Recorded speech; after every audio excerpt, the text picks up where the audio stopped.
Hi, this is Shelley Bell with Jennifer, and we are standing on top of the wall in Derry.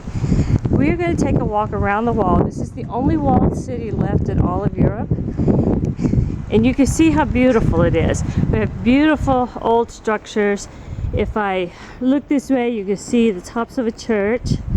This takes you down to the wall, and you can see how with the cannons they use the walls to protect themselves. The tall steeple in front of me is a Catholic church, and when you move over here, this steeple is the Protestant church. There's still very much of a difference.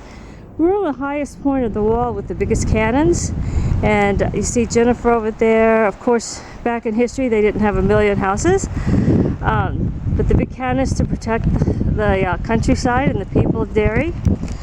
We're going to go from this to the area of Free Derry, which is rather newer, but where they've had more recent problems there. So I'm going to read what this says in case the photo doesn't come out. The city has always expressed its soul in verse. Derry mine, my small oak grove, little cell, my home, my love. Attributed to Saint Comcil. The saint's story is told as Saint Column in the cathedral and as Saint Comcil in the Long Tower Church. The purple-headed mountains, the river running by, the sunset and the morning that brightens up the sky. That's from Mrs. Cecil Frances Alexander. The 19th century hymn writer was inspired by the view of the Cregan Hills. My heart besieged by anger, my map a gap of danger, I walked among the old haunts, the home ground where they bled, and in the dirt lay justice like an acorn in the winter. 'Tis the oak which sprout in Derry, where 13 men lay dead, by Seamus Heaney. And the poet expressed his reaction to the event that I just mentioned, a bloody Sunday, the 30th January 1972, in the road to Derry. But when I returned, how my eyes had burned to see how a town could be brought to its knees by the armored cars and the bombed out bars and the gas that hangs on to every breeze.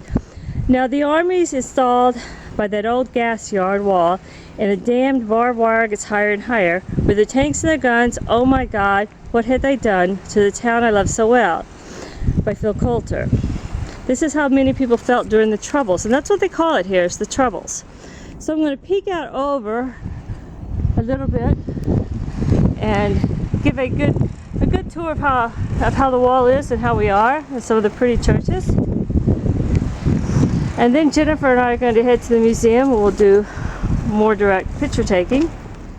So we're inside the walled city, and the area and the farthest from the camera here is where there are a lot of Catholics history, but also a lot of writers from this area.